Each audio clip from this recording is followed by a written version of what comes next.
adik-adik, kembali lagi kita bertemu di dalam ibadah sekolah minggu.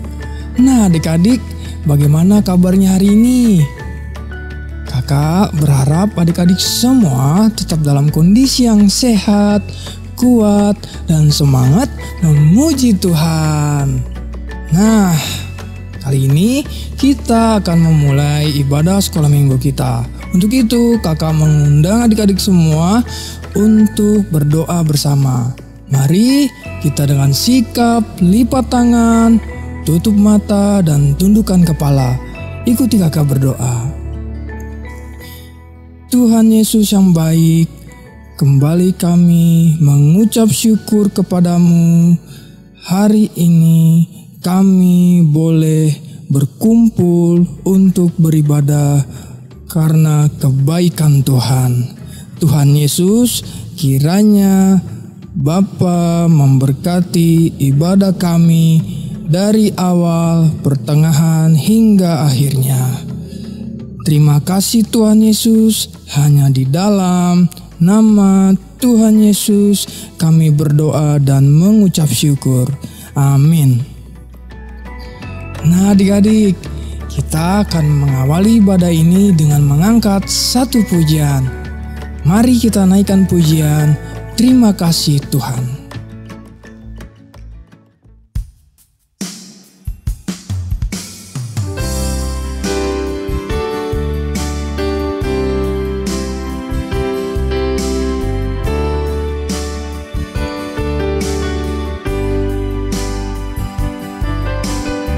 Terima kasih Tuhan. Terima kasih Tuhan untuk kasih setiamu yang kualami dalam hidupku. Terima kasih Yesus untuk kebaikanmu sepanjang hidupku.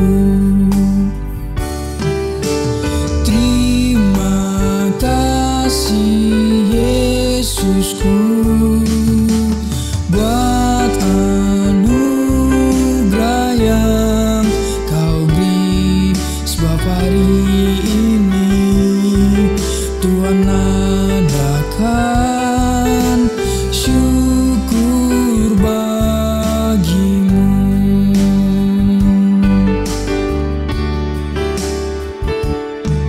Terima kasih Tuhan untuk kasih setiamu yang kualami dalam hidupku.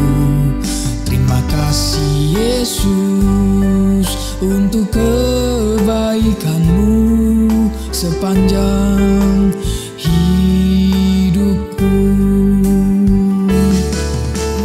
Terima kasih Yesusku buat anugerah yang kau beri, sebab hari ini Tuhan adakan syukur bagimu.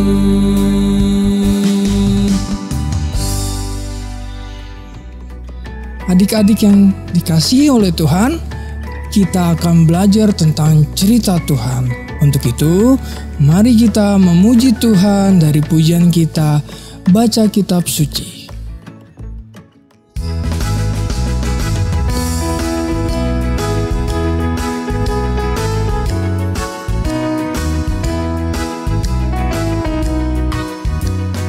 Baca kitab suci, doa tiap hari, doa tiap hari, doa tiap hari. Baca kitab suci, doa tiap hari kalau mau tumbuh. Kalau mau tumbuh, kalau mau tumbuh, glory haleluya. Baca kitab suci, doa tiap hari kalau mau tumbuh. Baca kitab suci, doa tiap hari, doa tiap hari, doa tiap hari. baca kitab suci, doa tiap hari kalau mau tumbuh. Kalau mau tumbuh, kalau mau tumbuh, glory haleluya. Baca kitab suci, doa tiap hari kalau mau tumbuh.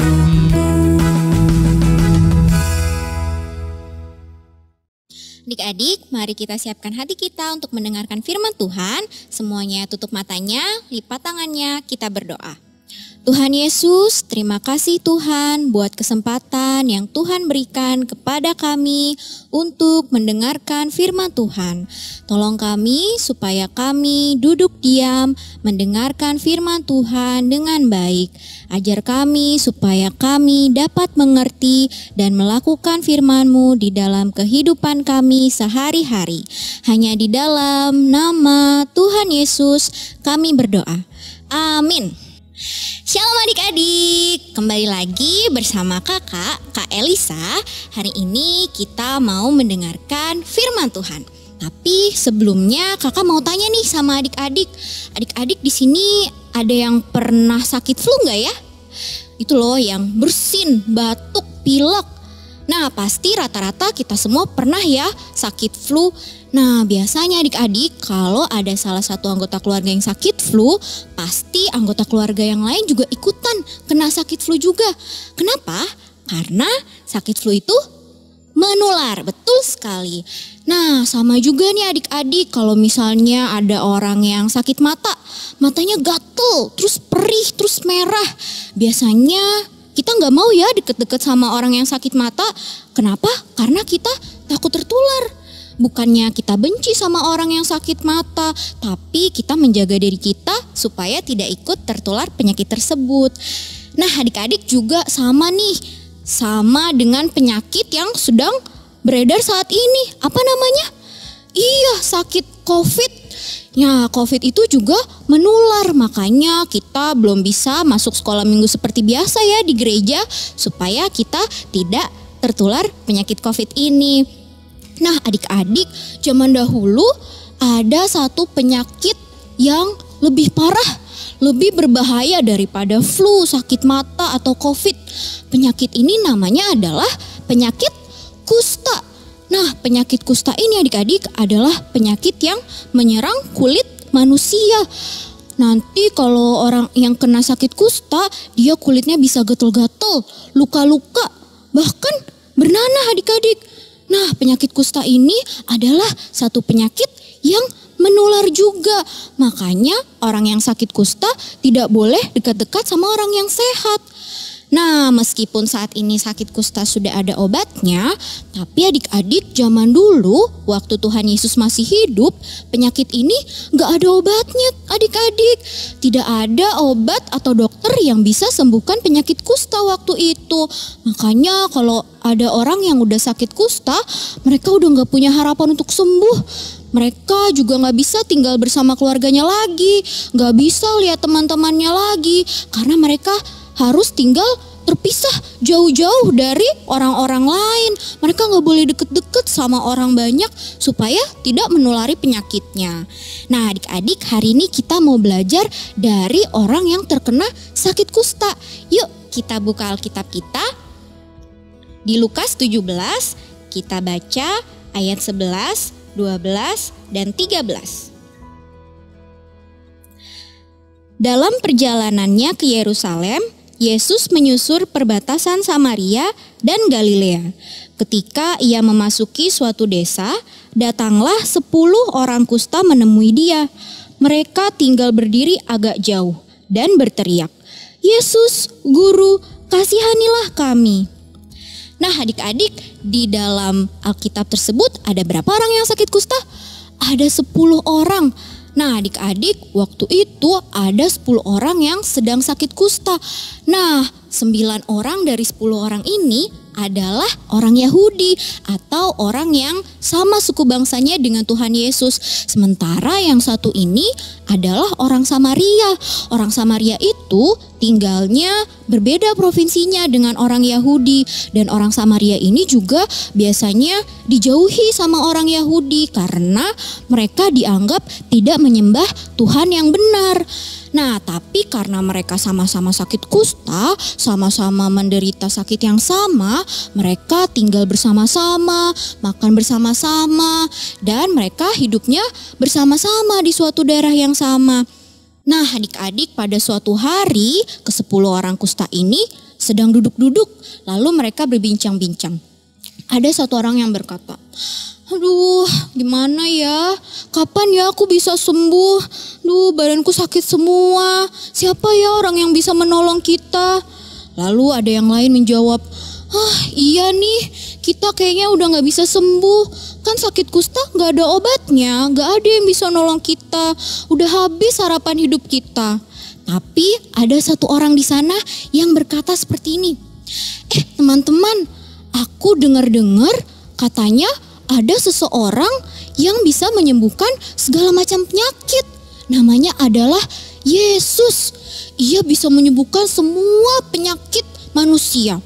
Kalau aja kita bisa ketemu Yesus, kita pasti bisa sembuh," kata orang itu. Lalu teman-temannya yang lain menjawab, "Wah, iya ya, kita harus minta tolong sama Yesus. Tapi gimana caranya? Kan kita gak boleh deket-deket sama orang-orang yang sehat. Kita gak boleh pergi ke desa tempat kita tinggal dulu. Gimana caranya supaya kita bisa bertemu dengan Yesus?" Ya sudah, kita tidak perlu dekat-dekat sama orang. Kita berdiri aja dari jauh. Nanti kita teriak sama Tuhan Yesus. Ya, semoga Tuhan Yesus bisa mendengar kita, kata temannya yang lain. Lalu ke-10 orang kusta ini adik-adik bersepakat untuk meminta tolong kalau mereka bertemu Tuhan Yesus. Nah, pada suatu hari Tuhan Yesus sedang berjalan untuk menuju desa tempat mereka tinggal dulu. Tuhan Yesus berjalan bersama rombongan murid-muridnya dan orang-orang banyak. Lalu orang-orang yang sakit kusta ini melihat, wah, ada rombongan Yesus datang ke desa kita. Ayo kita segera ke sana. Lalu mereka semua berlari untuk mendekati Yesus. Tapi mereka berhenti, tidak dekat-dekat. Mereka berdiri di pinggir jalan. Lalu mereka berteriak dari jauh, "Yesus, Guru, kasihanilah kami." Nah, adik-adik, Tuhan Yesus dengar gak ya mereka teriak dari jauh? Wah, iya, ternyata Tuhan Yesus dengar teriakan mereka. Meskipun mereka teriaknya dari jauh, tapi Tuhan Yesus dengar apa yang mereka serukan kepada Tuhan Yesus. Lalu Tuhan Yesus memandang mereka dengan rasa kasihan. Lalu Tuhan Yesus menjawab apa ya kepada mereka? Yuk kita baca di Alkitab kita. Masih di Lukas 17 ayat 14. Lalu ia memandang mereka dan berkata, "Pergilah, perlihatkanlah dirimu kepada imam-imam." Nah, sampai situ. Jadi Tuhan Yesus menyuruh mereka untuk pergi kepada imam-imam. Karena pada waktu itu hanya imam-imam yang bisa menentukan apakah orang kusta ini masih sakit atau udah sembuh. Nah, tapi apakah mereka udah sembuh waktu Tuhan Yesus bilang seperti itu? Ternyata belum adik-adik. Tapi karena mereka percaya dan mereka mau benar-benar sembuh, mereka akhirnya menuruti perintah Tuhan Yesus untuk pergi kepada imam-imam. Lalu mereka semua berjalan untuk menemui imam-imam. Ada yang berlari-lari, ada yang juga jalannya pelan-pelan karena kakinya sakit. Dan tiba-tiba di tengah jalan mereka semua menjadi sembuh. Gak ada lagi bekas luka-luka di tangan mereka, di kaki mereka, di kepala mereka. Semua sakitnya hilang dan tubuh mereka sudah tidak ada penyakit kusta lagi. Mereka semua senang gak adik-adik? Tentu aja mereka semua sangat bersuka cita karena mereka telah sembuh. Ada yang loncat-loncat kegirangan, ada yang berpelukan satu sama lain, ada yang memuji Tuhan. Wah, terima kasih Tuhan, aku sudah sembuh. Lalu mereka semua melanjutkan perjalanannya kembali ke desa mereka, tempat mereka tinggal dulu. Mereka berjalan, tapi ada satu orang yang tiba-tiba berhenti di tengah jalan. Tidak ikut pulang bersama teman-teman yang lain. Siapa orang itu? Orang itu adalah orang Samaria yang mereka anggap asing, yang mereka anggap orang asing yang perlu dijauhi. Orang Samaria ini berhenti, lalu ia berputar arah. Ia kembali untuk menemui Yesus. Wah, buat apa ya dia menemui Yesus? Bukannya dia udah sembuh? Iya, betul. Orang Samaria ini juga udah sembuh. Tapi justru itu adik-adik, karena ia sudah sembuh, ia mau berterima kasih kepada Tuhan. Lalu ia berputar arah, ia kembali menemui Yesus sambil memuji Tuhan di tengah jalan. Ketika ia bertemu dengan Tuhan Yesus, ia tersungkur di depan kaki Tuhan Yesus. Ia sujud menyembah Tuhan Yesus dan berkata, "Terima kasih Tuhan Yesus karena Engkau telah menyembuhkan aku." Lalu Tuhan Yesus memandang orang Samaria itu dengan kasih sayang dan ia menjawabnya. Yuk kita baca apa yang Tuhan Yesus katakan di Lukas 17 ayat 17 dan 18 juga 19. Lalu Yesus berkata, "Bukankah ke-10 orang tadi semuanya telah menjadi tahir? Di manakah yang 9 orang itu? Tidak adakah di antara mereka yang kembali untuk memuliakan Allah selain daripada orang asing ini?" Lalu ia berkata kepada orang itu, "Berdirilah dan pergilah, imanmu telah menyelamatkan engkau." Nah adik-adik, dari ke-10 orang tadi hanya 1 orang yang ternyata berbalik kepada Tuhan dan mengucap syukur karena Tuhan telah menyembuhkan ia. Nah adik-adik, kita semua tentu pernah ditolong ya oleh Tuhan Yesus. Bahkan kita bisa masih sehat sampai saat ini. Kita bisa berkumpul dengan keluarga kita di rumah. Kita masih bisa mengikuti ibadah sekolah minggu secara online. Itu semua adalah pertolongan Tuhan. Banyak sekali doa-doa kita dan permohonan kita yang Tuhan Yesus jawab, yang Tuhan Yesus sudah tolong di dalam hidup kita. Nah, maka dari itu adik-adik, kita harus senantiasa mengucap syukur kepada Tuhan dengan rajin berdoa, dengan menuruti perintah Tuhan, rajin membaca Alkitab, juga mentaati kedua orang tua kita. Nah, adik-adik, kakak harap adik-adik semua selalu mengucap syukur senantiasa apapun yang terjadi di dalam hidup kita. Nah, adik-adik, sebelum kita berdoa, kakak mau kasih tugas. Nah, tugasnya adalah dari paket yang sudah dikirimkan ke adik-adik semua. Nanti kita lihat yuk instruksinya di video berikut ini.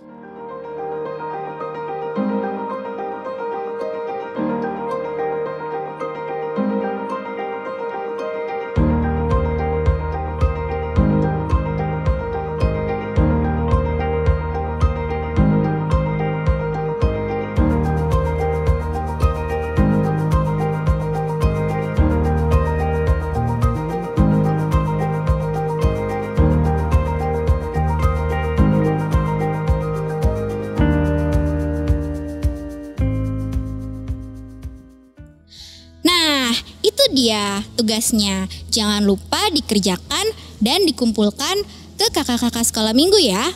Nah adik-adik, sebelum kita mengakhiri ibadah sekolah minggu hari ini, kakak mau ajak adik-adik bernyanyi, mengucap syukur kepada Tuhan. Kita mengasihi Tuhan dengan menyanyikan lagu I Love You Jesus.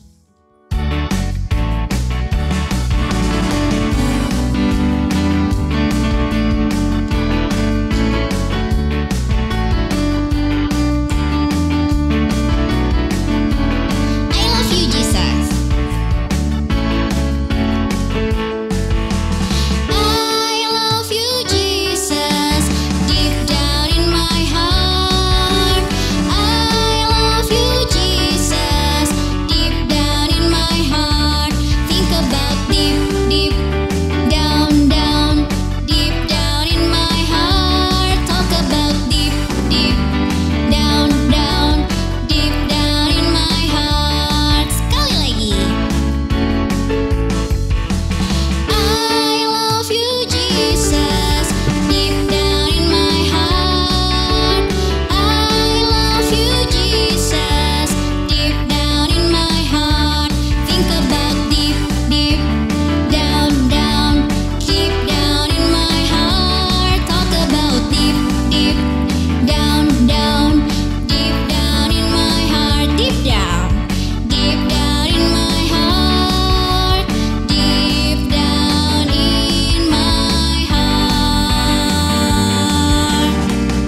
Adik-adik, mari kita berdoa. Tuhan Yesus, terima kasih karena Engkau telah menolong kami dan menjawab semua doa-doa kami. Kami sudah mendengarkan firman Tuhan dan memuji, memuliakan nama Tuhan. Ajar kami untuk senantiasa mengucap syukur, berterima kasih kepada Tuhan. Hanya di dalam nama Tuhan Yesus kami berdoa. Amin. Nah, demikian sekolah minggu hari ini. Sehat-sehat ya adik-adik. Selamat hari Minggu.